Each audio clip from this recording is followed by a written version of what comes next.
बच्चों को पता ही नहीं होता है कि उनको मेडिकल में लेना चाहिए, नॉन मेडिकल लेना चाहिए, कॉमर्स लेना चाहिए, आर्ट्स लेना चाहिए, क्या लेना चाहिए। इसमें बच्चों का इवैल्यूएशन करते हैं और उसके बेसिस पे बच्चे को एडवाइस करते हैं कि उनके लिए कौन सी वाली चीज ज्यादा बेटर रहेगी। क्लास सबसे बेस्ट ऑप्शन होता है जहां से हम अपना आईआईटी का फाउंडेशन स्टार्ट कर सकते काफी बच्चे हैं अभी भी ट्रस्ट नहीं कर पा रहे, वो कोटा जा रहे हैं, सीकर जा रहे हैं, दिल्ली जा रहे हैं। हैं। मैं तो कह रहा हूं कि जिन भी पेरेंट्स मेरे को देख सुन रहे हैं, आप 7 दिन स्केल में डेमो के लिए भेजो।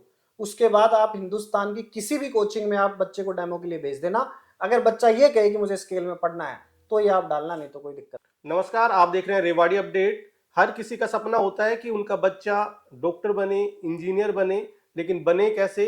क्योंकि उसके लिए सही मार्गदर्शन की जरूरत है, बच्चे की कैरियर काउंसलिंग की जरूरत है, सही इंस्टीट्यूट का चयन कैसे करें, किस क्लास से कोचिंग शुरू कर देनी चाहिए, ऐसे तमाम तरह के सवाल बच्चों के मन में भी रहते हैं और अभिभावकों के मन में भी रहते हैं। तो इन्हीं सवालों के जवाब जानने के लिए आज हमारे साथ में है स्केल कैरियर इंस्टीट्यूट के डायरेक्टर सचिन शर्मा जी, जो खुद आईआईटीएन है, और आज उनसे इन सभी सवालों के जवाब जानने की कोशिश करेंगे कि कैसे जो बच्चे हैं सही संस्थान का चयन करें। तो सचिन शर्मा जी, स्वागत है आपका रेवाड़ी अपडेट पर।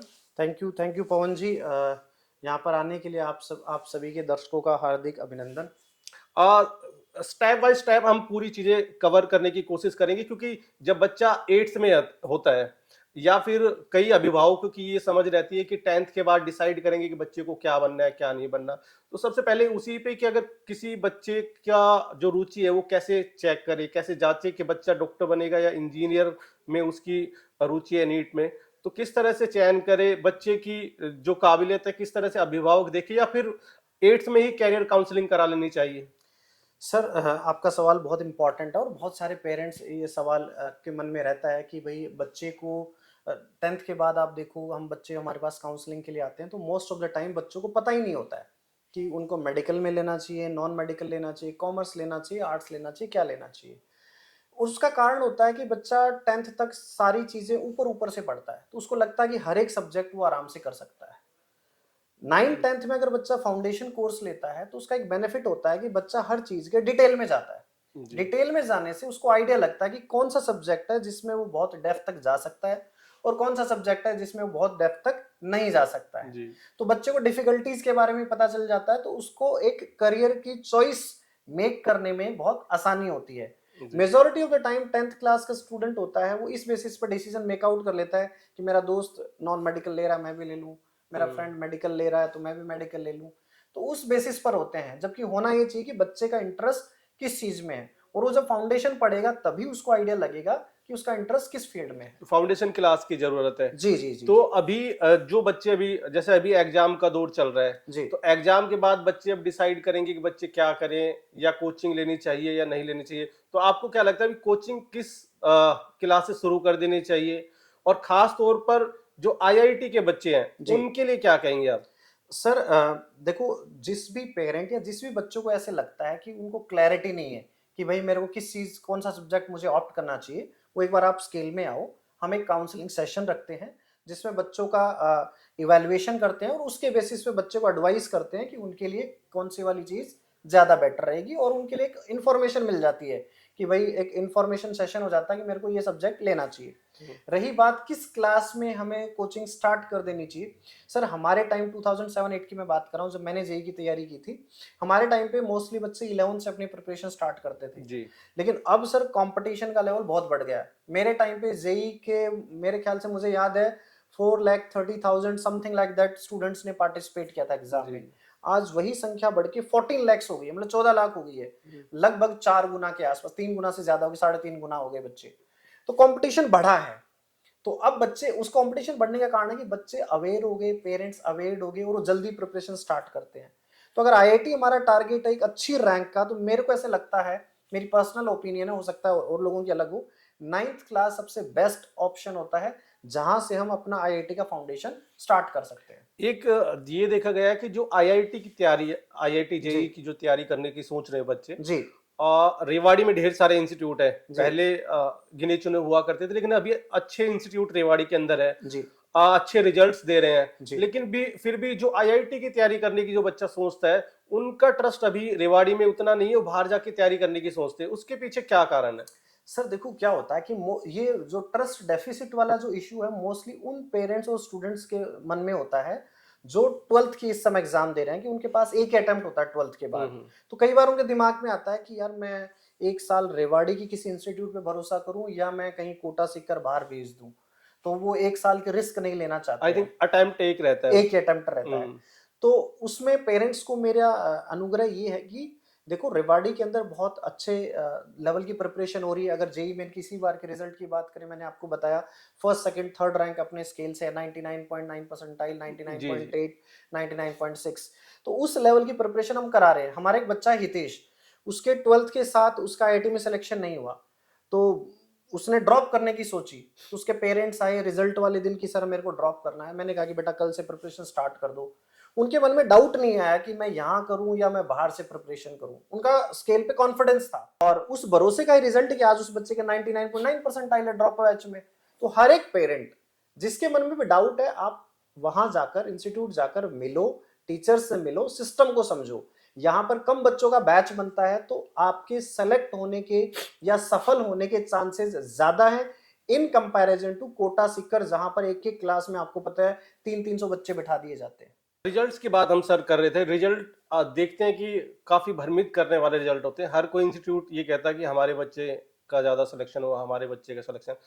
जब ग्राउंड पे हालांकि सब हकीकत होता नहीं, तो कैसे अभिभावक चेक करें? और ऑथेंटिसिटी एक बड़ा फैक्टर रहता है कि बिल्कुल चेक करना। बिल्कुल सर, आपका पॉइंट बिल्कुल सही है कि रिजल्ट और ऑथेंटिक रिजल्ट में डिफरेंस होता है। और आज तो सोशल मीडिया का जमाना है। आज तो आप किसी भी चीज को वेरीफाई बहुत फास्ट तरीके से कर सकते हो। जैसे हमारे पास बच्चे जब भी पेरेंट्स आते हैं और रिजल्ट्स के बारे में पूछते हैं, तो हम अपने बच्चों के स्कोर कार्ड दिखाते हैं कि देखो ये हमारा बच्चा है, ये हमारा स्कोर कार्ड है। ये उन बच्चों के इंटरव्यूज दिखाते हैं, तो एक ऑथेंटिक रिलेशनशिप डेवलप होती है। और ये सर हमारे स्केल की ऑथेंटिक रिजल्ट की ही बात है कि आज स्केल में 8 डिफरेंट स्टेट के बच्चे पढ़ रहे हैं। क्योंकि एक बच्चे का जब सिलेक्शन होता है तो उसके जितने भी रिलेटिव्स होते हैं उनके मन में कॉन्फिडेंस आता है कि इस इंस्टीट्यूट ने हमारे इस बच्चे को सिलेक्ट कराया है, तो नेचुरल सी बात है हमारे दूसरे बच्चे को भी सिलेक्ट वो करवा सकते हैं। तो आज हमारे पास राजस्थान, हरियाणा, यूपी, दिल्ली, उत्तराखंड, छत्तीसगढ़, उड़ीसा तक के बच्चे हमारे पास यहाँ पर स्टडी कर रहे हैं। वो स्केल के एक ऑथेंटिक रिजल्ट की पहचान है। आप बता रहे हैं कि अलग अलग राज्य के, लेकिन रेवाड़ी के काफी बच्चे हैं अभी भी ट्रस्ट नहीं कर पा रहे। वो कोटा जा रहे हैं, सीकर जा रहे हैं, दिल्ली जा रहे हैं। जी, क्या कारण मानते हैं? क्योंकि लगता है कि उनको कहीं फैकल्टी में कोई इशू है, या उन्हें जो सुविधाएं मिलनी चाहिए वो सुविधाएं नहीं मिल पाएगी। उनकी कुछ ना कुछ तो उनकी मानसिकता है, क्योंकि तभी वो अपना शहर छोड़कर कहीं बाहर जाने की सोच रहे हैं। हालांकि रेवाड़ी में जैसा कि हम बता रहे हैं कि अलग अलग इंस्टीट्यूट पिछले दिनों आए हैं और अच्छा रिजल्ट उन्होंने दिया है, लेकिन एक उनके लिए क्या मैसेज, जो बच्चे ये सोच रहे हैं कि नहीं रेवाड़ी में उनको एक अच्छा जो कोचिंग है वो नहीं मिल पाएगी? सर काफी हद तक ये ट्रेंड चेंज हुआ है। पिछले 5-6 साल से मैं खुद इस चेंज को महसूस कर रहा हूँ कि अब रेवाड़ी के पेरेंट्स को महसूस हो गया है कि बाहर भेजने का कोई फायदा नहीं है जब रेवाड़ी में रह के इतने अच्छे रिजल्ट्स आ सकते हैं। मैं अब लास्ट ईयर मैंने बताया था नीट में हमारी एक बच्ची जयपुर से रेवाड़ी पढ़ने आई थी, और याद है उससे 2 साल पहले आपने उस बच्ची का वीडियो शूट किया था और आपने उससे पूछा भी था कि भैया उल्टा कैसे हो रहा है कि लोग तो कोटा जयपुर की तरफ जाते हैं, बच्ची रहने वाली सिक्कर की, उसका परिवार जयपुर में शिफ्टेड था और वो रेवाड़ी में आके प्रिपरेशन की। आपने भी सवाल पूछा था भाई उल्टा कैसे हो रहा है, और आपने देखा कि इसी साल उस बच्ची का नीट में 2024 में उस बच्ची का नीट में सिलेक्शन हो गया 12th के साथ। सबसे इंपॉर्टेंट 12th में भी उसका 96% स्कोर रहा। तो अभी और लेडी हार्डिंग्स में उसका एडमिशन अभी जो बच्चे हैं अभी, क्योंकि एग्जाम जैसा कि चल रहा है अभी, और अभी एग्जाम खत्म होने के बाद में भी नई क्लासेस चालू हो जाएंगी, तो बच्चा कैसे सही संस्थान का चयन करे कि यहाँ पर उसको सारी चीजें मिल पाएगी? सर देखो एक सही संस्थान का चूज करना बहुत बड़ा इंपॉर्टेंट फैक्टर होता है। वो 3-4 चीजें होती हैं जो हमें देखनी होती है एज ए पेरेंट।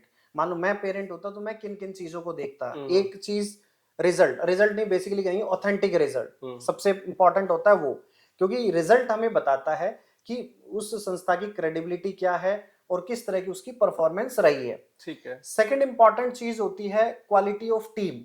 जो टीम है जो उस संस्था में काम कर रही है, जो टीचर्स हैं, जो टीचिंग स्टाफ है, नॉन टीचिंग स्टाफ है, वो किस तरह का है। जैसे मैं अगर स्केल में बात करूं तो स्केल में 5 टीचर्स आईआईटी से हैं, 2 टीचर्स एनआईटी से हैं, एक पीएचडी है, जेएनयू से गोल्ड मेडलिस्ट हैं, एक बीएएमएस है। तो मतलब क्वालिटी ऑफ टीचर्स जो बहुत जबरदस्त है। अभी थोड़ी देर पहले जो मैं बात कर रहा था कि बच्चे अभी भी बाहर क्यों जा रहे हैं, शायद जो फैकल्टी है, बच्चों को लगता है कि फैकल्टी शायद यहाँ ऐसी नहीं है जो, तो ये कारण हो सकता है वन ऑफ उसका। द फैक्टर, बिल्कुल सर, हो सकता है। कई बार पेरेंट्स के मन में होता है कि पता नहीं हमें उस तरह के टीचर्स मिले ना मिले। तो सबसे अच्छी बात अपने रेवाड़ी की संस्था में ये है, स्केल में सबसे इंपॉर्टेंट चीज ये है कि जब पेरेंट्स यहाँ पर आते हैं तो हम उनको बताते हैं कि उनको पढ़ाने वाले टीचर्स की प्रोफाइल क्या है, उनकी क्वालिफिकेशन क्या है। ये जानना जरूरी है ये बच्चे। जरूरी होता है, बहुत इंपॉर्टेंट होता है कि कौन टीचर पढ़ाएंगे। हम ऐसी संस्था में जा रहे हैं जहाँ पे हमें पता ही नहीं कि हमारे बच्चे को पढ़ाएगा कौन। जी जी। तो कहीं ना कहीं बाद में पता चलता है कि वो क्वालिटी ऑफ टीचर्स नहीं मिली जो एक्सपेक्टेड थी। हमें सब ये भी पता चला कि शायद आप भी 50 लाख का पैकेज छोड़ के आए, उस पर भी डिस्कस करेंगे बाद में। जी लेकिन जो आपकी फैकल्टी है और आपका थोड़ा सा बैकग्राउंड अगर हम बता पाए कि आपका बैकग्राउंड क्या रहा। जी जी जी। सर मैंने 2008 में जेई एग्ज़ाम क्रैक की थी और बीटेक में आईआईटी धनबाद से हूँ। और उसके बाद मैं as a senior software engineer different MNCs में मैंने काम किया है। मैंने स्टार्ट किया टैली से, उसके बाद में सैमसंग में मैं लगभग 4.5 years रहा। और सैमसंग में I was part of the team who developed mobile hotspot way back in 2012 for Samsung, है ना। तो उसमें क्या था ना कि सर मोबाइल हॉटस्पॉट जो मोबाइल में यूज़ करते हैं, मैं जी। उस टीम में था जिसने डेवलप किया। फिर मैंने इन्फिनेरा में काम करा, ध्रुवा सॉफ्टवेयर्स में काम करा। तो एक सॉफ्टवेयर इंजीनियरिंग का बैकग्राउंड है। तो मुझे जब मैं टीचिंग करता हूँ, मैं बच्चों को कहता हूँ कि बेटा सिर्फ टीचिंग पढ़ाने के साथ साथ आपके आगे करियर में जो काम में आने वाली चीजें हैं, मैं उन चीजों से गुजर चुका हूँ। मतलब ऐसा नहीं कि टीचिंग ही मेरा एक बैकग्राउंड है। एक्सपीरियंस काम आगे आता है उनको। कि यहाँ से जाने के बाद जब आईआईटी में जाओगे तो वहां से आप एक अच्छा पैकेज किस तरह से ले सकते हो, एक अच्छी कंपनी को चूज कैसे कर सकते हो, उन सब का भी मैं बच्चों को टाइम टू टाइम गाइडलाइन जरूर देता हूँ।